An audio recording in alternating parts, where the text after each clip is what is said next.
All right, here we go. All right, thanks everyone for joining us. Mike Saunders, Principal Consultant with Red Siege.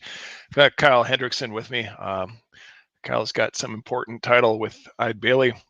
And the reason we're gonna be here talking today is about building a partnership with people who don't suck. Building a partnership. If you are a company that hires security vendors such as Red Siege to do work, how do you find a vendor and build a relationship so that both parties actually get better and benefit out of it? So, Kyle, I'll let you introduce yourself and kick us off.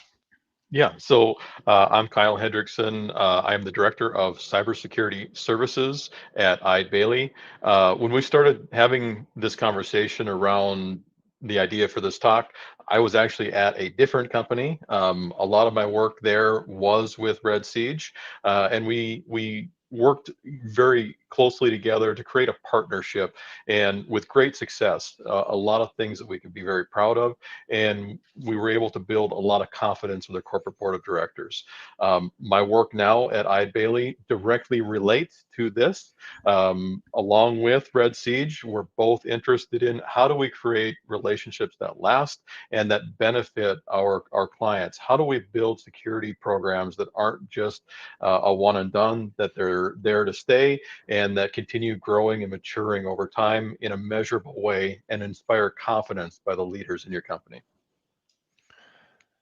Yeah, so I remember way back when we first talked about this. Happened to come in, have a meeting. We had the benefit of being in the same town, so that worked out. But you could do this, virtually as well.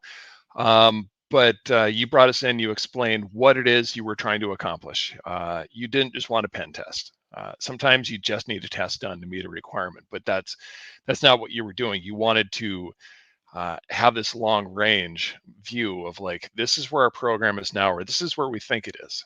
And we want you to come in and measure where we're at. And obviously it's not an audit. I'm coming in and doing a pen test. So like, let's take a look at your controls as they look on a system. Like, can we get in? Can we execute code? Can we elevate privileges? Can we pivot? Is your team seeing that? And then not just do this once, but now we want you to come back again sometime in the future and again after that, so that you can see how the organization changes over time.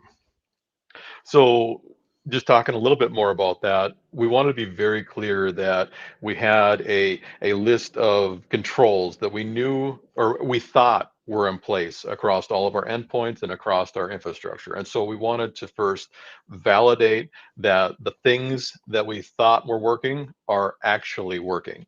So that was objective number one, just being very clear with our partner. We also wanted to make sure that we were keeping in mind the attack chain, just generically talking about can you get malicious code execution on an endpoint?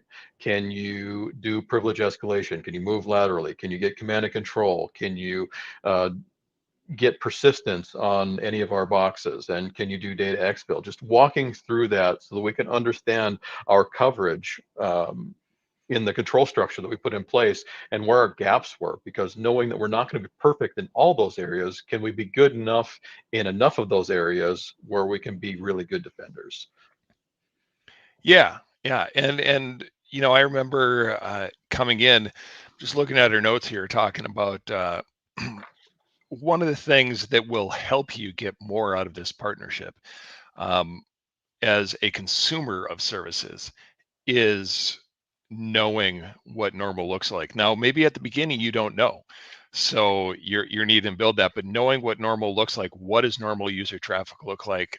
What kind of alerts are you seeing from normal user activity?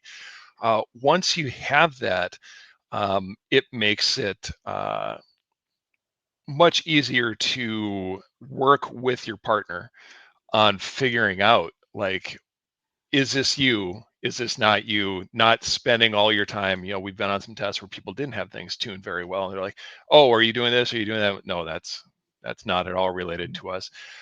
But as you build that process, you can now, instead of just being a pen test, this is really interactive.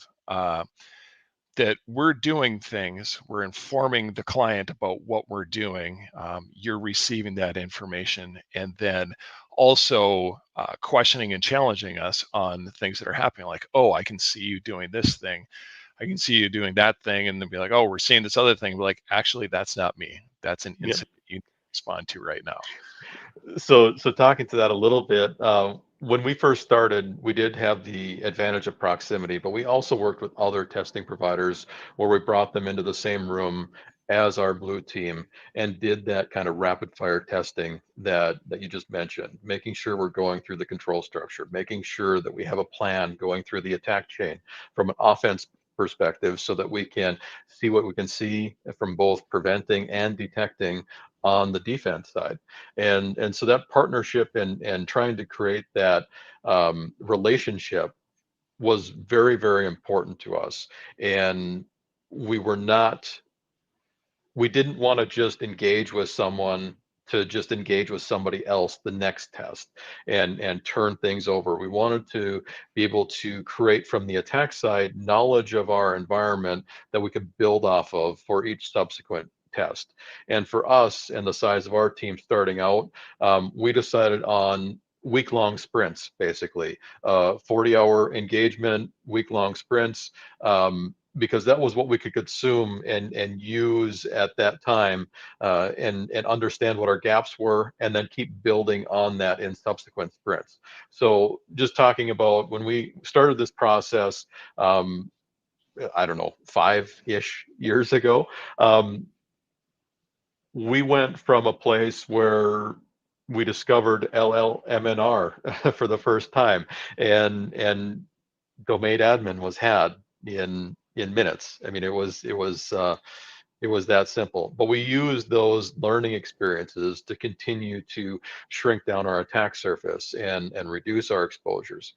And towards the end of our engagements, where we were getting into like the 10th, 11th, 12th sprint of going through these engagements over the course of 5 years, um,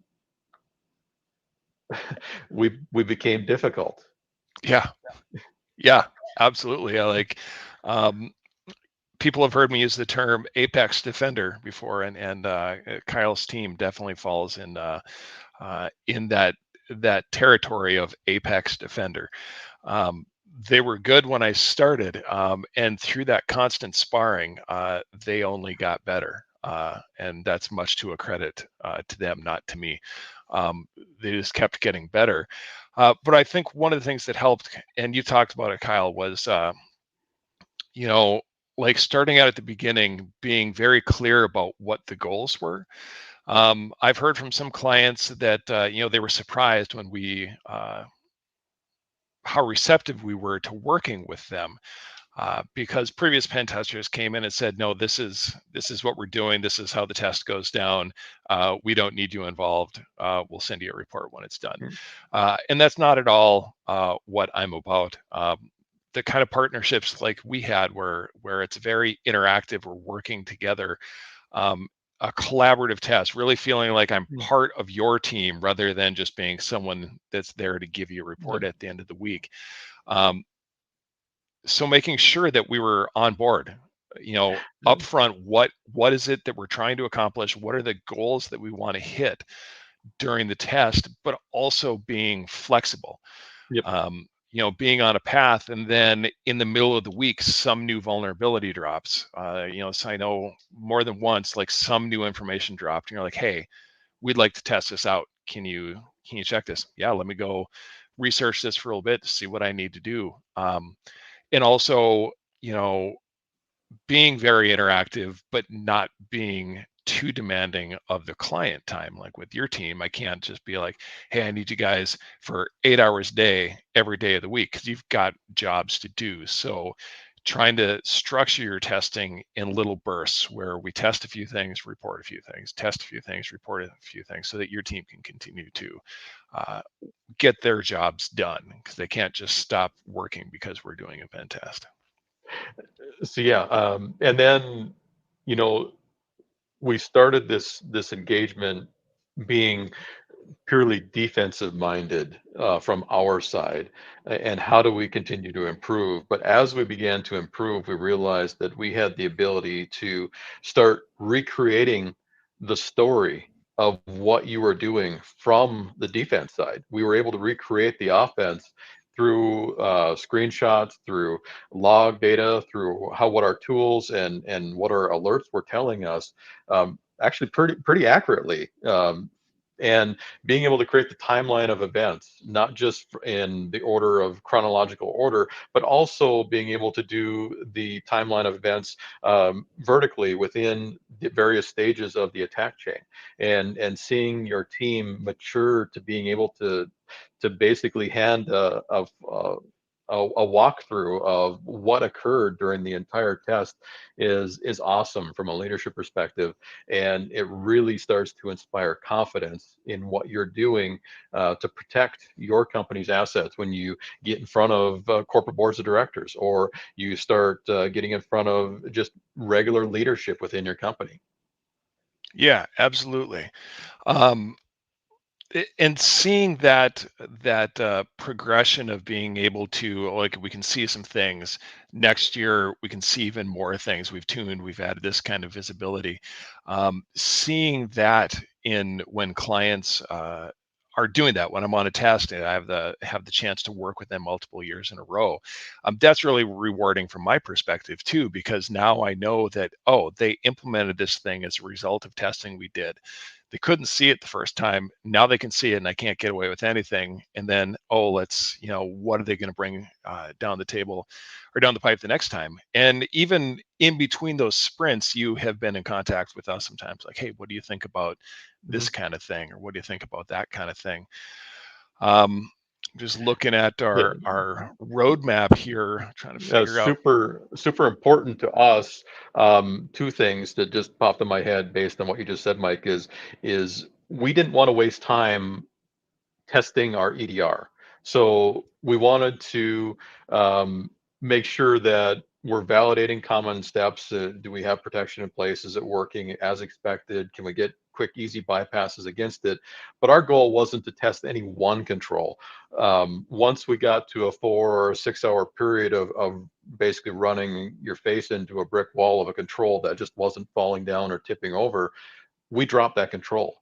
We got you deeper into the environment, and then we use that as the next starting point. So just thinking about the normal assumed breach methodology that we're working on, we took that beyond just an endpoint. Then we used it once SolarWinds came out. Let's get you into our server environment. Let's get you onto a SolarWinds server. Let's get you onto this vendor server. And where can you go from that point? Changing up the regular assumed breach entry point to a vendor perspective, which I think is probably a little bit unique way of doing the assumed breach testing. Yeah, absolutely. We've had a few clients that have done that, and there's certainly value in knowing whether your EDR or AV is working correctly. Always recommend, especially if it's the first time you've ever done the test, spend some time having your testers beat against that wall. Can they get some method of code execution? But once you move beyond, 4 to 6 hours of doing that, you have to start asking, is this an EDR assessment, or are we doing an assumed breach? If we're doing an assumed breach, let's assume that the breach is going to happen, that someone's going to find a payload that gets around whatever EDR you're using. And they've got code execution. Where can they go? The quickest way to do that is let's disable the EDR so that we're not spending time trying to get around that. One thing that if you're a tester, you need to keep in perspective is documenting that clearly, because there are going to be executives who are reading this report and all of a sudden be like, well, why did they get this code execution? How did that happen? Well, because you let us in. We're very clear about in the report, putting in at this time, these controls were disabled to allow us to move on to the next phase of the assessment. But then after that, we have had a few clients that have done, like you've talked about, let's not just take the user perspective. Let's say this vendor gets popped, and so they have access to this server. Where would we be able to go if we start from that server?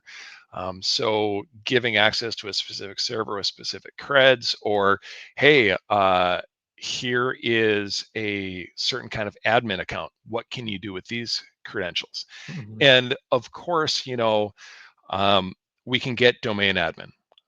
But one thing we always preach is, domain admin doesn't mean anything to the executive and who's reading the report, and the stakeholders who are reading the report probably doesn't mean a lot to them. But when you can say, here's your shareholder data, here's data on all your customers, and in context of why that's important, if you have a teller should have certain information. For instance, if you're talking about a bank, but if you're talking about an insurance company, and you gave me an account for someone who's a custodian, they probably shouldn't have access to all the insured records. So that context is important. Putting that into the report about where we started and where we were able to go with that really helps provide that value. So we took our reports that we got from Red Siege and our other partners that we were testing with, and we shared our wins and losses wide and loud across our organization, both from an IT leadership perspective, and shared them and came up with plans together collaboratively, how we could work with the help desk, how we could work with the server and network admins, and continue to use them to strengthen our team with more visibility, more controls being implemented, that sort of thing. But we also shared it across all of our business leadership. So all of the regular senior leaders across our organization.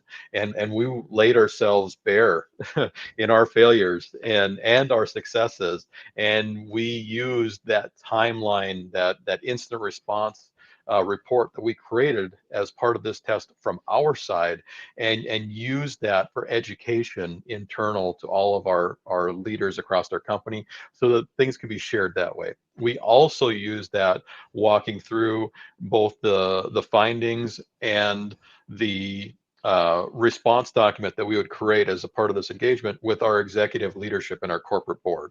And so that's part of the messaging that we used in order to get more buy-in across our entire organization of, this is where we're at, this is where we got to this year, this is where we want to get next year, and this is how we're going to continue through these sparring matches. Because if it's your first time in the boxing ring and you get punched, things are not going to go very well for you.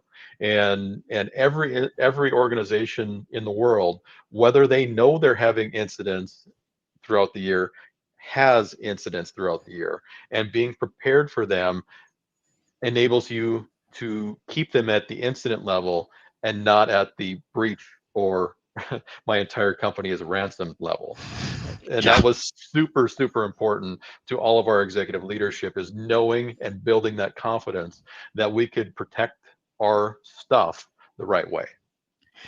One thing I was thinking of as you're talking here, Kyle, about, making sure, is your staff trained? Are you able to see those incidents or see those events and then correlate those to incidents, or reject them as they're not incidents, as part of normal behavior, or this was associated with something else?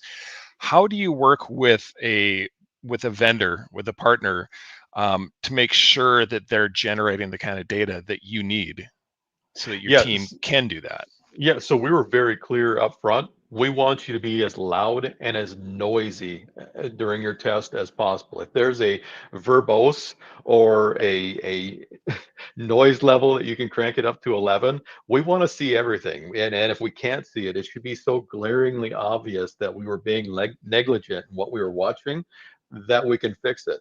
And so that's how we went through these sprints. First, from how do we reduce our attack surface to start off with, but as we matured and shrunk our attack surface, we expanded into, okay, how do we get visibility to all of our endpoints, and where do we need to focus in on? Because the traditional guidance from SIM or log management vendors is, we want everything, which is great, but then if you're not specifically looking in the right areas, you're losing everything in a sea of noise. So we actually pulled a ton of data out of our log aggregation solution, and use these tests to refine what we were looking at and what matters as far as incident response, along with some regulatory things that we couldn't drop out of there, but just allowed us to focus. And then as we got better at recreating that timeline of events, then we started,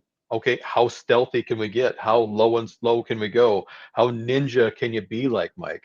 And that gets to be really, really fun when you have someone who's extremely capable from the offensive side trying to be as stealthy as possible, and the first malicious action that they take in your environment triggers something that snaps the bear trap upon them, and they can no longer wiggle or do things in your environment, and in an automated fashion. That's an amazing feeling to have. Yeah, absolutely. Definitely, knowing where we started and what we're able to do in the network, until you get to the point of, like, I think you guys called it your padded room, where an automated incident response, where from my perspective, it looks like the box is still working, but I can't go anywhere because I've just essentially been disconnected from the network.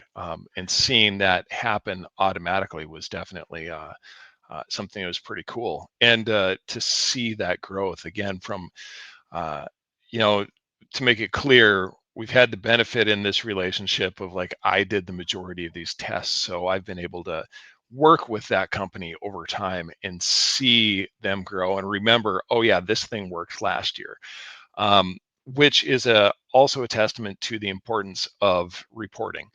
Um, Making sure that your methodology is really solid, making sure that your methodology says, this is what we did, these are the tools that we use, this is how we use the tools and how we configured them, so that the next year, if you don't have the same tester, you may still be working with the same organization, but for whatever reason that tester is not available. Well, if your vendor is doing a good job of documenting what they did, whoever steps in to take over that testing can see the things that were done. Like, let's look at the previous year's reports, look at a couple and see that we've seen this progression. Here's this common issue that's happened for a couple of years.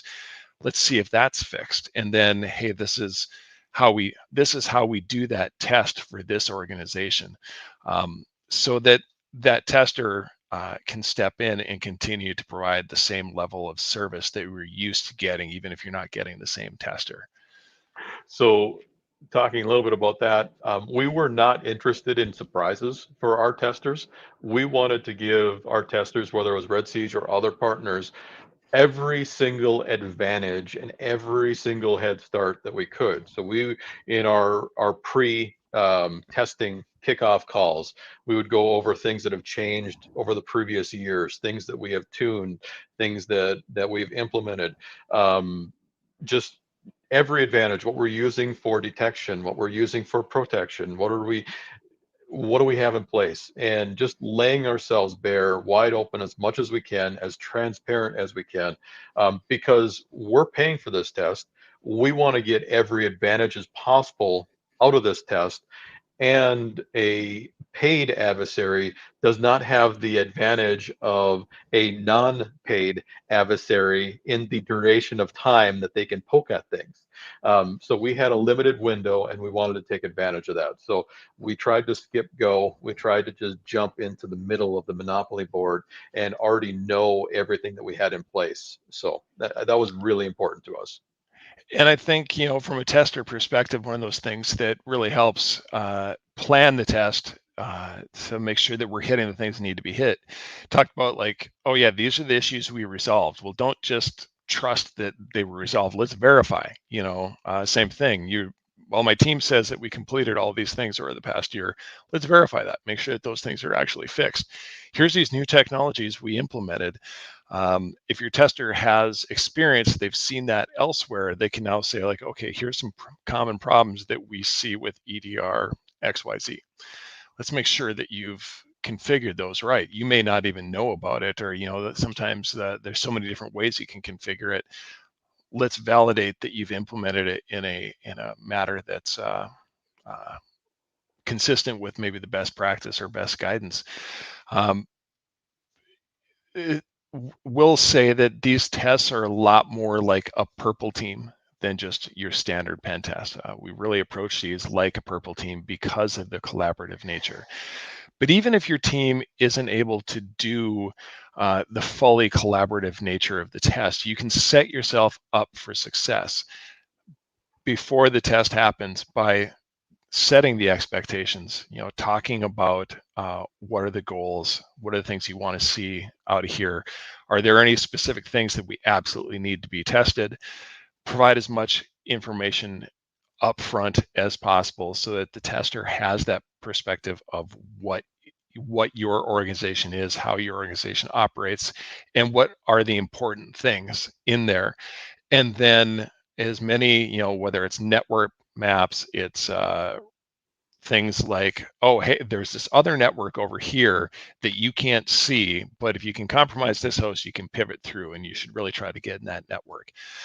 If we don't know that, we may not even know to try targeting it because we don't have that time. Yep. And just talking a little bit about the team, when we started, we had a junior analyst, a senior analyst, and a information security architect, a team of 3 defending against a very good sized enterprise. And so it was not like we were overstaffed. We were trying to make do with very, very little, and we didn't even add the 4th member to the team that was handling all these alerts until the very last year of our testing partnership while I was still there. So I guess the point I'm trying to make is you don't have to have a huge team to do this. You don't even have to have a security team to do this if you have people that have security responsibilities, say within your networking team or in your infrastructure team. You can start small and grow it. And as you grow your competencies and mature your ability to defend your environment, and then grow your ability to actually respond and get visibility to your endpoints, and be able to create that story of what occurs when an attack is going on, you get the ability to scale, because you're shrinking down the focus to what's important. You're shrinking down what you're protecting, because you have to watch less things if you've eliminated things that you need to be concerned about from your environment. Simple things like workstation to workstation firewalls or eliminating weak protocols. Well, you no longer have to watch some of those things, and you can increase your level of focus onto what can actually be abused in your environment. Yeah, absolutely. I talk about some of those wins that that make my life harder as a tester, make an attacker's life harder. And part of that isn't just to make it harder, it's to like force their actions into specific choke points. If you can't do workstation to workstation communication, you can now focus on where the workstation's communicating to. If I can communicate to these servers, now we saw this in another client, SMB only open to file servers.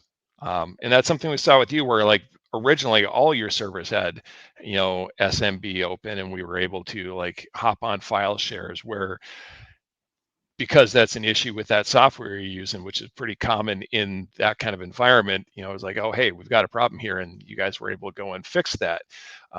And now the next year, I can't connect to those shares. I can't get access to that information. And then further, if this server isn't a file server, why is it even speaking SMB? If this server, or rather, why is a user land being able to speak SMB to it? If this server isn't a RDP server, a terminal server, why should user land be able to RDP to it? Start implementing those kind of restrictions, which we've seen with some other clients, really at that point starts allowing you to focus on the right things and generating data that you can use to identify unusual behavior. If you're blocking access to SMB, you're probably generating a bunch of firewall logs somewhere about these packets being dropped. So all of a sudden, if you see one workstation probe, 445 on your entire server segment, someone's looking for lateral movement. There's a sign there that you can use to detect and alert on. So one of the things that we came up with an idea is most attacks in a Windows-based environment, which we were, ride over TCP 135, so remote RPC, TCP 139, so NetBIOS over TCP/IP, TCP 445, again SMB, CIF sharing, file sharing, RDP 3389. And whatever the 5,000 level port is for PS remoting. So we focused in on those 5 specific ports to our server infrastructure. And it's an ongoing struggle, right? Because you're sorting out who needs what pertaining to those 5 ports, but just eliminating those 5 points of access between your workstations, your servers, your DMZ, to where it's not needed, significantly shrinks your internal attack surface, and it significantly hinders your ability to move laterally within an environment. Absolutely. Absolutely. It can be very limiting from an attacker perspective. For instance, I fish Bob in accounting, and Bob executes my payload. Now I'm on Bob's machine. But if Bob doesn't have access to RDP anywhere, I can't move that way. If PS remoting isn't enabled for him anywhere, I can't use that. If I can only access the corporate file share, and the corporate file share is restricted to so that groups are set up so that, hey, I'm in accounting, I don't need access to the IT share, I can't get to it. It almost forces me as an attacker to now figure out who might have access to get where I need to go, and now I need to send a second attack against that user to get their account, versus just like, oh, I'm going to move laterally over here to this system and then gather what I can, which is traditionally what we do. So our goal, again, I keep talking about these goals, and they shifted over time. Towards the end, our goal was, how do we force an adversary to be so noisy that they basically catch themselves? We would have to be negligent or napping at the wheel in order to not see something weird going on in our environment. And that's truly what we were able to create, is weird things. Just using, for example, not IT people trying to do IT things. What is a malicious actor trying to do? Well, they're trying to do IT things. What is malicious code trying to do? Again, they're trying to abuse privileges. They're trying to do IT things that we would see if an actual person from an IT was troubleshooting or doing weirdness to try and fix something. That's what an adversary is trying to do. So we tried to create that baseline of what is normal in the environment, and then tuning that out so everything else would just stand out bright and loud. One of the things that we had a lot of luck with was not just referencing the live off the land binaries and scripts, the Lolbas project. That's awesome, out on GitHub.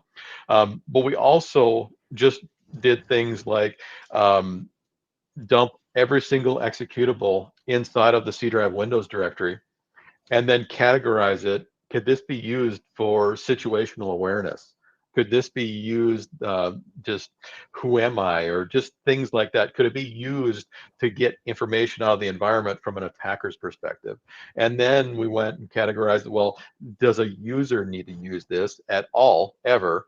Or if they did use it, it would either be an indication of something broken that we could have the IT team proactively reach out to them and help them solve a problem, or it's an indication of someone that is trying to abuse something as a malicious actor. And so we use that as an advantage from both our help desk and then visibility from a defender perspective.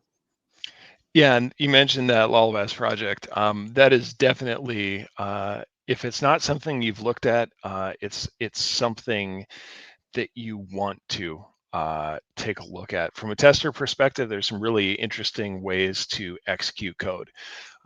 From a defender perspective, knowing what these things are, how they can be abused, should should we have access to them? And to take that a step further, I have clients who have talked about applying like IPsec firewall rules so that CertUtil can't speak to the internet. CertUtil probably doesn't need to speak to the internet in any regular user workstation. Maybe it does. I'd be happy to be proven wrong. But if it is, do you know about it? Did you block it? And if you didn't, did you know that it happened? Looking at Lolbas Project and building in detections from there and any live preventions that you can put in would be a big step in making things a lot harder for an attacker perspective. So yeah, just adding to that, just simple things like deny listing things in your EDR, things like MS build that probably never need to run in your environment. Or like you said, taking a look at that, what actually ever needs to connect to over the network in general and can just be cut out at even a Windows firewall level, even if you don't have a fancy firewall, just dropping those executables into there in a deny policy, so they just can't even make a network connection. Calc never needs to make a network connection, neither does notepad.exe. All these things that are just hanging out there to be abused. Not saying that those are the two top targets, they're just a top of mind thing that just doesn't ever need to connect to the network or internet in general. Yeah, absolutely. Having that baseline of things that aren't acceptable from and implementing that everywhere, not just doing it on a point-by-point basis, but like say creating a group policy to push Windows firewall rules so that you've got these utilities, they can't speak out to the network, whether it's to the internet or to another host. Reducing that that potential, not attack surface, but attack toolkit maybe that someone has if they do get access to your workstation, because they're probably at some point going to be able to execute code. There's the possibility that someone will have some type of beacon running on your system. If you can now eliminate a lot of the things that are used, they're going to move elsewhere. If there's enough resistance, an attacker is going to go find someone who has less resistance, unless it's someone that is specifically trying to target you. If they're specifically trying to target you, I mean, good luck. There's you're in a special kind of situation there, and that's a different level of defense than really what we're talking about here today. Yeah. And just talking about the adversary really has three options. They can bring their tools with them. They can create their tools on the spot, coding something up or scripting something up, or they can take advantage of what's already there. Those live off the land binaries and scripts, and that's what we're talking about here. So talking about a couple of other things that really seem kind of dumb and simple, but worked really, really well. We did some things like implement 20 plus characters for every single user account. And then we discovered our service accounts were weak. So then we changed them to 119 characters for all of our service accounts. Just some things like that seem really ridiculously simple. It's those kind of things that bring the pain. Yeah. I can't move laterally with other user accounts if I can't effectively password spray for user accounts or service accounts. For your service accounts, lots of those are probably set up with some type of service principal name set up. So of course we can curb roast them. And if you have a 119 character password, good luck. I mean, maybe there's, in the advent of quantum computing everywhere, we'll be able to crack those passwords, but we're not there today. So 119 character password, good luck. Good for you. You have the opportunity to detect curb roasting because maybe they did the RC4 downgrade, so you can see them pull the RC4 ticket. You can alert on that, but you can't crack it in any effective, in any real reasonable amount of time. Like it's never Yep. going to happen during assessment. Other simple things like disabling SMB version 1 everywhere. RC4, getting rid of RC4 everywhere.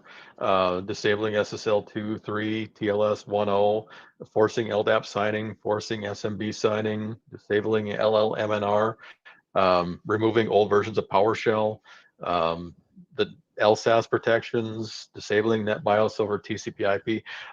This isn't possible for everybody's environment, but more of it is possible than what you just instantly assume is not. And we took advantage of opportunities to work and partner with our infrastructure team and with our networking team to test and try and see if we were going to break any of the eggs by disabling some of this stuff. And it all works together to force an adversary to make choices. The more choices that an adversary is forced to make, the more potential you have for detections and the more potential they have for making the wrong choice. Wrong choices get you caught. Yeah, so Quincy's asking, what's an effective way to measure LDAP queries made by a workstation? Now, I forget the name because Microsoft's got so many in their Defender Cloud 365 ecosystem. But they do have, I don't know if it's Defender ATP, which might not be called ATP anymore. It might be called something else. I honestly don't remember. I'm sorry. But I have been busted where I have spawned a beacon in, say, the Edge browser, and then I was running Bloodhound, Sharphound in that Edge beacon, and I got caught because Defender observed LDAP queries coming from an unknown process or an unusual process. I realize that's kind of vague and specific at the same time. If you've got that Microsoft infrastructure, it will automatically or maybe not automatically, maybe that was something that had to be enabled. I honestly don't know. I know it has that capability. But again, knowing what's normal, if you have enough instrumentation on a workstation to see processes being executed and what those processes are doing, and you can see processes running LDAP queries, you can build a baseline over time of these processes issue these kinds of issue LDAP queries in general, or issue these kinds of LDAP queries. You can start having the information you need to build an alert based off filtering out, okay, these things normally do LDAP queries, like Outlook is running, and every time you send an email and it's looking up in the address book, it's doing LDAP queries, for instance. I'm guessing, I actually don't know this, but we have that. But now if we see our browser do it, that's unusual, and we should fire an alert. I don't know if there's anything you want to add to that, Kyle.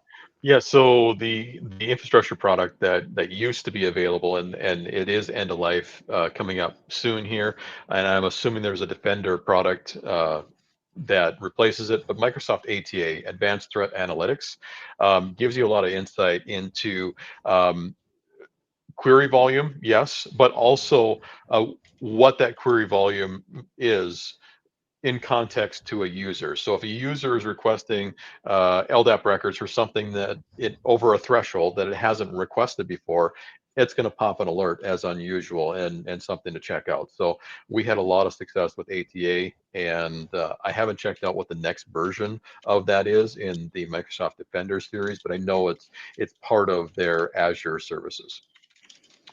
It's actually, I'm dropping a link here right now. It's actually Defender for Identity is a replacement for ATA. Microsoft has a guide on doing that migration, and dropped that in the Discord there for you, JCon, if you want to share that out on the other channels. Thank you, sir. Are we going to 3 or 250? Well, we're going to, we run out of things to talk about, and or the questions run out. So thank you, Quincy, for the question. And then one of the other things that I just wanted to hit on was how important it is to get buy-in and involvement with executive leadership or with that leadership team within your organization, because this is about giving them confidence in your organization's ability to be defenders and to keep them out of the news. There's a lot of stuff coming down the pipe that potentially could lead to criminal liability. Things like if there's misstatements on financial reports for publicly owned companies.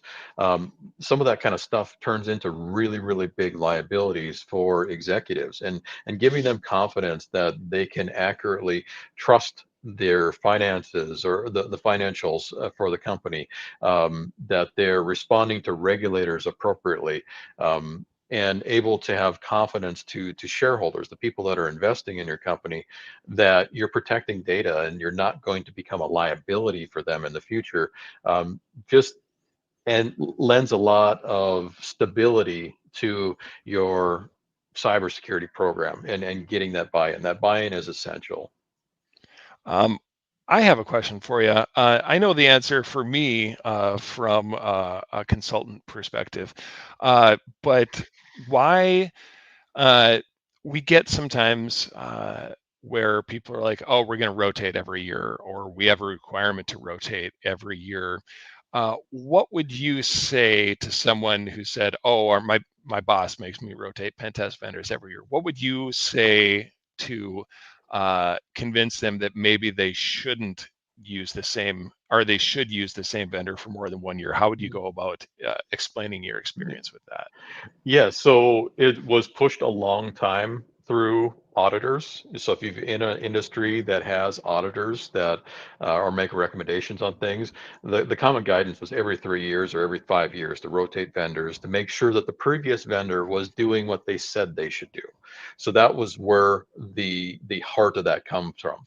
Um, my counter to that is, I think there is a ton of value in building relationships with good quality vendors. So again, I'm not saying just any vendor. I'm saying knowing that you're dealing with a good quality vendor that does really good work, building that relationship so that you can, even though it might be a period of months or even an annual, jumping into the next test as if it's an extension of the last testing sprint that you just went through with them, getting those head starts, and that knowledge of your environment from an offensive side allows you to keep digging into that next layer deeper in the onion of your network. You want to just keep on cutting, and also, it's unrealistic to ever expect that you're getting a clean penetration test or a clean assessment from either from a consulting or from an audit. Our goal is always, how do we find that next finding? How do we dig in deeper? Now, we don't want to have repeat findings. We want to solve for them or have a plan for them, but we want to keep on getting that next level of guidance and that next deeper look in the environment. So there's a ton of value in going deep with a quality vendor year over year and continuing to go deep and driving out those gaps or those unknowns in your environment, and using them to build your program and getting confidence in your program. I think if you churn vendors every year or every test, I think you're getting exactly what you paid for. I don't think that you're getting a deeper look every year. You might get a little bit different opinion on things, but you're just shuffling the cards the same way. My goal as a defender is, how do we continue to improve? How do we mature? And that takes a partnership. It takes a number of rounds with that sparring partner in order to get deep enough, and continue to drive out those kind of things in an environment. So I think there's a lot of value to sticking with a quality vendor. And one thing I'll add on to that is that as you mature, as you get better, you're still probably doing these engagements for a limited period of time. So even if you're getting better and your vendor is getting better, once you reach a certain point, there needs to be a lot more communication. You may need to feed your vendor more information to give them an informed perspective. there's a point where when things are really locked down, okay, I'm coming in as Jane over in finance. If I'm Jane in finance, what can Jane normally do? I can't seem to go anywhere. Can you tell me more about how Jane works on a day-to-day basis? Oh, well, she uses this app that's on this server. It works this way.